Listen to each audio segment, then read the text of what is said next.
The winter of 1922 wrapped the English town of Canterbury Edge in silence. Snow drifted down the narrow streets like pieces of forgotten time. On the far end of town, where the lanterns burned low and the air smelled of rust and cold iron, stood an old railway stop called Brimstone Halt.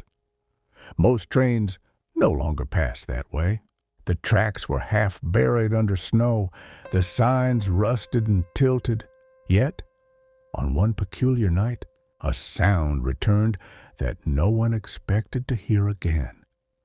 The distant hum of an engine that hadn't run in decades. 15-year-old William Thorne was walking home from the mill that evening. He was a curious boy, the kind who saw wonder where others saw danger. He often lingered near the station, fascinated by the way the fog wrapped around the old tracks like a ghost's embrace. That night, as he crossed the bridge above the rail line, he saw a flicker of light through the mist.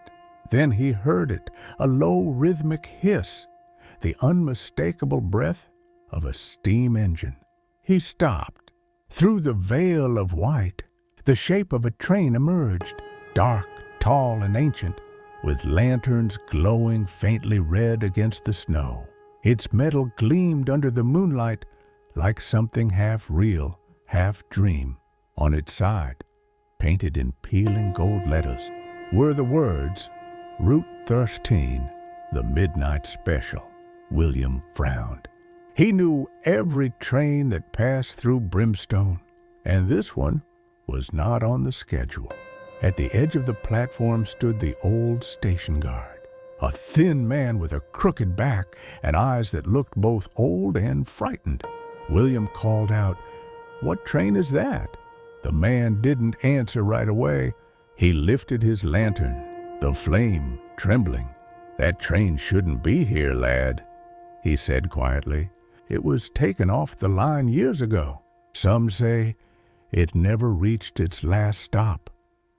Before William could ask more, the guard turned and disappeared into the snow, his light swallowed by the fog. William felt his heart beating faster. Something about the train drew him closer. Its doors were open, a soft golden light flickering from within. He stepped forward, his boots crunching on the icy platform. The air grew colder the nearer he came. When he reached the door, he hesitated only for a moment before pulling himself inside. The air inside was heavy with the scent of coal and dust. Every seat was empty. The lamps glowed weakly, their light trembling as if afraid to touch the shadows. And there, on a small wooden table near the window, sat a clock. Its face was cracked, its hands frozen exactly at 12 o'clock. William stared at it. For a moment, it seemed to hum, as if something deep inside it was trying to move. Then he heard it, a whisper, faint and soft, like breath against glass. "Come aboard," it said. "We've been waiting." William froze. The sound came from nowhere and everywhere all at once. Before he could turn around, the door behind him slammed shut. The train jolted violently. He stumbled forward, clutching the back of a seat. The wheels began to move. Outside, the platform slipped away into darkness. The train gathered speed, cutting through the fog. But when William looked out the window, the world outside was no longer familiar. The station lights were gone. The town vanished. In its place stretched a landscape of snow and shadow, barren fields, skeletal trees, and a sky that seemed endless and gray. The moon glowed dimly, cold and distant. The boy realized with a tightening in his chest that the train was moving through somewhere that did not belong to his world. A voice came from the front of the carriage. "You shouldn't have come, boy." William turned sharply. Standing there, was a tall man dressed in an old conductor's uniform, his face pale and hollow, his eyes dark as ash. "Who are you?" William asked, his voice trembling. "The conductor," the man replied softly, "of Route 13. The boy swallowed. "Where are we going?" The man's lips curved into something between a smile and a sigh. "Where we never arrived." The train slowed, its brakes shrieking against the frozen rails. When it stopped, William looked out and saw a platform buried beneath snow. A broken sign swayed in the wind. Eldridge Cross, 1922. He had never heard of it. The lamps were dim, their glass shattered. Everything was silent. He stepped out carefully. His boots sank into the frost. The air smelled faintly of smoke, though no fire burned anywhere. Then he saw them, dozens of figures standing still along the platform. Men in old suits and bowler hats, women in long faded dresses. Their eyes were dull, their faces pale. They did not move. They did not breathe. They looked like memories carved into ice. One of them, a woman with hair the color of silver, slowly turned toward him. "We've been waiting," she said. Her voice sounded distant, as if spoken through water. The train stopped, but time did not. William took a step back. "What do you want from me?" he asked. The woman smiled faintly. "You are alive. You can make the clock move again." "The clock?" "The one you touched," she whispered. "When its hands move, we can go home." He didn't understand, but he ran. Back inside the train, he found the clock still sitting on the table. The air around it pulsed like a heartbeat. He reached out, and as soon as his fingers brushed the cold glass, the second hand twitched. Once, twice. Then, slowly, it began to move. Tick, tick, tick. The lights inside the train flared bright white.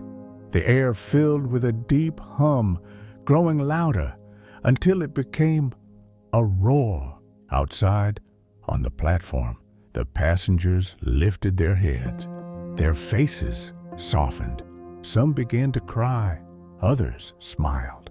Then, one by one, they dissolved into the air, like snowflakes melting into sunlight. William stared, frozen in place, as the train began to shake violently. The windows shattered, wind rushing in. He closed his eyes as everything spun around him. Light, sound, and time collapsing into one blinding flash. When he opened his eyes again, he was lying on the cold platform at Brimstone Halt. Dawn had arrived. The mist was thin and golden now. The rails were empty, stretching into the horizon. There was no train, only silence. At his feet lay the same clock. Its glass cracked. Its hand stopped once more. At 12:01, William picked it up and held it tightly against his chest. He felt no heartbeat inside the metal, no warmth, only the echo of something that had once moved. He walked home slowly through the snow, not speaking a word to anyone. From that day on, he never went back to the station. 75 years later, in the winter of 1907, workers restoring the old Brimstone station found an envelope hidden beneath the floorboards of the waiting room. The paper had yellowed with age. On the front was a name, William Thorne. Inside was a single note written in faded ink and an unsteady hand. It read, "I saw them. They were waiting for time to move again. I turned the clock, but I think I stayed behind." And at the bottom, in smaller letters, one final line. "If you hear the whistle after midnight, don't look for the train. It's already looking for you. To this day, when snow falls thick over Canterbury Edge and the clock strikes 12, people say you can still hear the faint whistle of a train somewhere deep in the fog, a lonely cry that fades into the wind. They say it comes from Route 13, still searching for its last stop, still carrying the passengers of 1922 through the endless mist of time. Some trains carry people, some carry souls, and some never stop moving.